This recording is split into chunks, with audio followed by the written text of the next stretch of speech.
After a 1-week break, ay sa wakas ay nandito ng spoilers para sa paparating na chapter 249 kung saan ay masasaksiyan na natin ang mga kaganapan matapos ang pagdating ni Yuta sa Shinjuku upang harapin ang King of Curses. Kaya huwag na natin patagalin pa, let's get into it. Nagsimula ang chapter sa eksena sa POV ni Yuta nung nagawa niyang maputol ang ulo ni Kenjaku. Namaya-maya pa laking gulat ni Yuta nang biglang nagsipaglabasan ang mga curse spirits mula sa katawan nito. Kaya ipinasakamay naman ni Yuta kay Rika ang pagpatay sa mga curse spirits. However, may kita na buhay pa pala si Kenjaku habang hawak-hawak ng isang curse spirit ang ulo nito na nasa itaas na ngayon ni Yuta. Matapos niyan ay tinawag na ni Kenjaku ang Kogane at ipinadagdag ang rule na maghihintulot kay Megumi/Sukuna na i-activate ang merging. So ito nga pala ang tinutukoy ni Kenjaku noon na ipapasa na raw niya ang kanyang will. Dahil ayon pa kay Kenjaku na nagawa na raw niya ang kanyang backup plan at natapos na raw niya ang ritual sa pagpapa-inherit sa kanyang plano dito kay Sukuna. And then may kita ngayon ang isang embryo form ni Tengen at ipinahatid niya ito kay Sukuna. So ang kinain pala ni Sukuna noon ay si Tengen na pala mismo. Kaya matapos maibigay ni Kenjaku ang embryo form ni Tengen ay dito nagawang masaksak ni Yuta ang ulo ni Kenjaku. Pero bago siya pumanaw ay nakapagsalita pa si Kenjaku habang ngumingiti na wikang masaya daw siya dahil ang huling taong nakalaro niya ay si Takaba. Pero hindi niya raw masasabi na ang kasiyahan na na-experience niya with Takaba ay isang 1,000-year worth of fun daw. At dito tinapos niya ang kanyang salita na wikang ngayon ikaw naman. Isang last words para kay Sukuna. Matapos niyan ay balik na tayo sa Shinjuku. Dito ay may kita sina Yuta, Rika at Sukuna na ayon pa kay Yuta na bumabalik na raw sa normal ang reverse curse technique output ni Sukuna na dahil dyan ay masabi niyang di na raw magtatagal pa ay maaari na raw magagamit na muli ni Sukuna ang kanyang domain expansion. Which means kahit na-restart na pala ang katawan ni Sukuna ay nagdulot din pala ng masamang epekto ang kanyang pagipaglaban noon kay Kenjaku. Balik naman tayo dito kay Yuta. Dito ay sinisisi naman ni Yuta ang kanyang sarili sa mga nangyayari ngayon. Nasabing mas mabuti pa raw sigurong sina Yuji ang kanyang sinamahan noon. Pero sinabi niya rin dito na ayos na lang daw dahil dapat naman daw talaga na siya raw ang pupunta kay Kenjaku dahil kung nakawala raw ang mga curse spirits kanina tulad nung nangyari sa Shibuya ay ang kapangyarihan daw ni Rika ay magagamit lamang daw sa pag-rescue sa mga civilians. Matapos niyan ay dito na umunang umatake si Yuta gamit ang kanyang katana. Subalit pa simple lang itong hinawakan ni Sukuna at ang kanyang pagpigil sa katana ay wala palang physical contact na kaibigan sapagkat habang parang hawak-hawak na ito ay dito pala bumuo si Sukuna ng parang mga maliliit na slashes na nagsisilbing parang chainsaw upang mapigilan ang katana without physical contact. Maya-maya pa ay binitawan naman ni Yuta ang kanyang katana at sinuntok ang tiyan ni Sukuna sa parte kung saan nakalocate ang isang bibig nito. At dito na nagsimula ang magkasabay na pag-atake ni Yuta at Rika. At habang naipaglaban ay sinisisi talaga ni Yuta ang kanyang sarili dahil kung di lang daw sa kagustuhan niyang tapusin si Kenjaku gamit ang kanyang sariling mga kamay ay di raw sana sila hahantong sa ganitong sitwasyon ngayon. Maya-maya pa sa walang pag-aalinlangan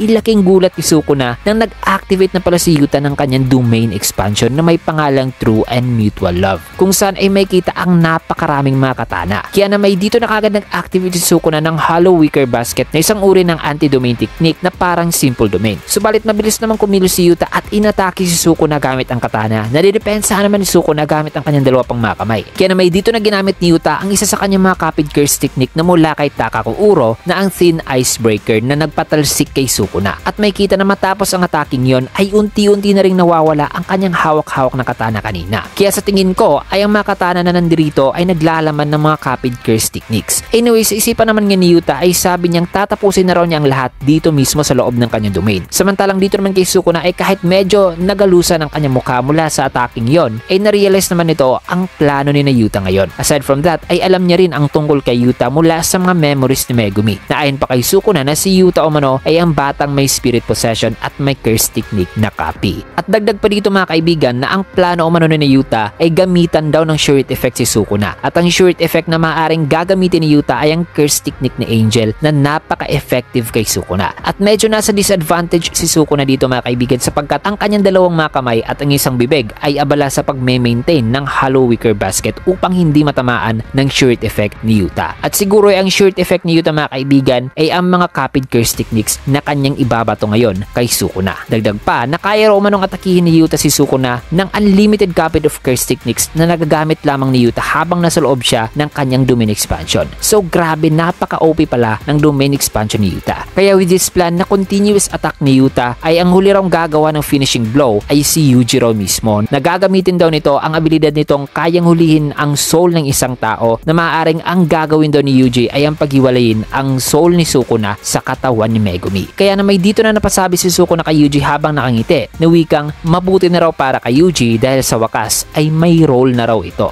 At ang pagsabi na yan ni Zuko ng mga kaibigan ay may halong pagka-sarcastic. Kaya na may dito na makikita itong si Yuji na nasa loob ng domain expansion ni Yuta, habang may kita naman si Zuko na Yuta at Rika na naghahanda na rin sa kanilang susunod na mga atake. At yan mga kaibigan, magsisimula na ang 3 versus 1 sa loob mismo ng domain expansion ni Yuta, with an editor's note na nagsasabing the old and new main characters strike together. So isang nakakapanabik na labanan ang mangyayari sa susunod na chapter mga kaibigan, at wala pong break next week. Kaya tuloy-tuloy lang ang bakbakan. Also, abangan nyo rin ang full chapter review natin para sa chapter na to, para sa mas dumapa at in-depth review para sa chapter 249. Kaya dito mo natin tatapusin ang spoiler review, at kung nagustuhan nyo naman ang ating video, you can get a like, comment, follow, subscribe na rin for more videos like this. Maraming salamat and see you guys again on my next video.